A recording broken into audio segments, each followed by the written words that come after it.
calculate the Bernoulli's apparatus. The Bernoulli's equation is derived and it is based on the law of conservation of energy. It is given by P by rho g plus U squared by 2g plus Z is equal to constant, where the P by rho g represents the pressure head, U squared by 2g represents the velocity head, and the Z represents the datum head. So let us understand the working of a Bernoulli's apparatus.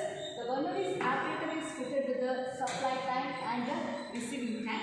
Between the supply tank and the receiving tank, it is fitted with a venturimeter, and here we can see that the venturimeter is fitted with the 10 different small pipes across the length of the venturimeter, and it is connected to the scale. So this will represent the P by rho g values, that is the pressure head values, or it is also known as the piezometric readings. So we have to start the experiment by switching on the pump. Once we switch on the pump, using the valve which is provided behind, we have to give the flow rate to the system. Once we give the flow rate to the system, the supply tank will be filled with water. Once the supply tank is filled with water, then it will flow across the venturimeter and it will fill the receiving tank.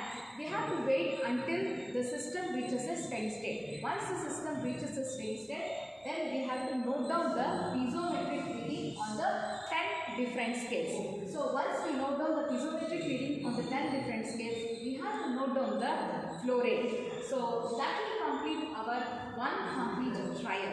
So we have to make sure that for every trial we increase the flow rate. After we increase the flow rate, we have to wait until it reaches a steady state and note down the readings of the piezometric scale and note down the flow rate. This completes our experiment. Thank you.